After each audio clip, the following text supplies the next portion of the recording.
দূরের এবং কাছের বিনোদন প্রেমী বন্ধুরা, গার্মেন্টস থেকে যিনি ইতিমধ্যেই সোশ্যাল মিডিয়া ভাইরাল হয়ে গেছেন, রংপুর, দিনাজপুর, ঠাকুরগাঁও, পঞ্চগড়, কুমিল্লা, নোয়াখালী, সিলেট, বরগুনা, ভোলা, পটুয়াখালী, পিরোজপুর, বাগেরহাট, যশোর, ঝিনাইদহ, রাজধানী সহ টিকটক, সোশ্যাল মিডিয়ায় যিনি ইতিমধ্যেই নায়িকার রূপে রূপান্তরিত হয়েছেন। কে বলে গার্মেন্টস থেকে নায়িকা হওয়া যায় না? এই তো দিনাজপুরের মেয়ে, এখন সোশ্যাল মিডিয়ার সেই দিনাজপুরের সুন্দরী নায়িকা। শ্রোতা বন্ধুরা, এখানে কিন্তু হাজার হাজার দর্শক রেডি হয়ে গেছে। আপনারা কি নায়িকাকে দেখেছেন? নায়িকাকে পছন্দ হয়ে গেছে?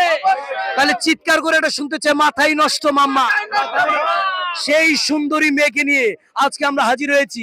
আচ্ছা, আপনার কাছে আমি জানতে চাই যে প্রিন্স সিনেমাতে সাকিব খান নায়িকা খুঁজে পাচ্ছে না, প্রিন্স সিনেমা চলতেছে না। অনেক দর্শকরা বলতেছে আপনি নাকি প্রিন্স সিনেমায় অভিনয় করলে দর্শকের ভিউ বেশি হতো, কথা কি সত্য? প্রিন্স সিনেমার নায়ক কে? সাকিব খান। সাকিব খান কোন দেশের নায়ক? উনি সাকিব খানকে চিনে না, মাথায় নষ্ট। শ্রোতা বন্ধুরা, সাকিব খান উনাকে খুঁজে বেড়াচ্ছে, কিন্তু উনি সাকিব খানকে চিনে না। যাই হোক, আপনি কেমন আছেন? আলহামদুলিল্লাহ ভালো। এই যে আপনি মাথায় হাত দিচ্ছেন, এই যে এইভাবে দেখছেন, দর্শকরা দেখে আপনাকে পাগল হয়ে যাচ্ছে। ইতিমধ্যে সোশ্যাল মিডিয়া আপনি ভাইরাল, লক্ষ লক্ষ ভিউ, কেমন লাগে আপনার? ভালোই লাগে। ভালো লাগে। এই যে একটু আপনি একটু সামনে আসবেন, একটু সামনে আসবেন। আমরা জানি যে নায়ক নায়িকাদের বিভিন্ন ড্রেসের মূল্য অনেক হয়ে থাকে। জাহিদ খান বলে আমি রোলেক্সের ঘড়ি পরেছি, এটা 1,00,000 টাকা দাম। কিন্তু আমরা জানতে চাবো আমাদের দিনাজপুরের সেই সুন্দরী নারীর এই যে এত সুন্দর শাড়ি, এই শাড়িটার দাম কত? আমার শাড়ির দাম যদি বলি সত্যি বলতে 270 টাকা।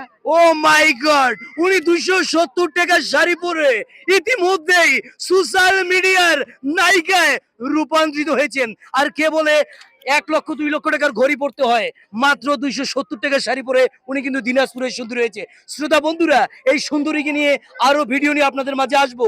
সে পর্যন্ত সবাই ভালো থাকবেন। আপনার দর্শকদের উদ্দেশ্যে কিছু বলুন। কি বলবো, আপনারা যারা অনলাইনে নতুন কাজ করতেছেন পার্ট টাইম হিসেবে নেন এটা, কারণ হচ্ছে অনলাইনে বর্তমানে কোনো ইনকাম নাই। মেয়ে মানুষ হলে হিসাব আলাদা, বাট ছেলেদের কোনো ইনকাম তো নাই বললেই চলে। না কেন, শুধু কি মানুষ ইনকামের জন্যই সোশ্যাল মিডিয়াতে আসে? এটা একটা বিনোদন কেন্দ্র, এখানে সবাই বিনোদন পায়। বিনোদন হিসেবে কয়জনের নেশা? এই যে যারা আপনাকে দেখছে এত মানুষ, ভাই আপনারা কি টাকার জন্য তাকে দেখছেন? তার রূপের সৌন্দর্যে আপনারা সবাই পাগল হয়ে গেছেন, ঠিক কি না? আপনাকে দেখলেই 500 টাকা শেষ হয়ে যায়, নগদ 500 টাকা থাকে না। আপনার রূপে সৌন্দর্যে আমরা মুগ্ধ, কি বলেন আপনারা? এই যে আপনি আধা ঘন্টা দিয়ে ইন্ডিপেন্ডেন্ট নিলেন, আপনি কয় টাকা দিচ্ছেন? আমার তো কোনো টাকা নেই, আমি তো আপনাকে দেখে পাগল হয়ে গেছি। পাগলে এত এখন কিছু করলেন, আপনাদের পাগলামি কিছুই দেখলাম না আমি। তাই আপনি তো সুন্দর সাক্ষাৎকার নিতেছেন, পাগলামি করেন তাহলে না বুঝবো যে পাগল হয়ে গেছেন। এই এতক্ষণ ধরে আপনার সাথে যেটা করলাম এটা কি পাগলামি মনে হয়নি? আপনি পাগলামি করেন, টাকা পয়সা ছিলেন, সানগ্লাস ভাঙেন, কাপড় চোপড় খুলেন, তাহলে বুঝবো। যাই হোক, যতটুকু হয়েছে বিনোদনের জন্য সবাই ভালো থাকবেন। ধন্যবাদ সবাইকে।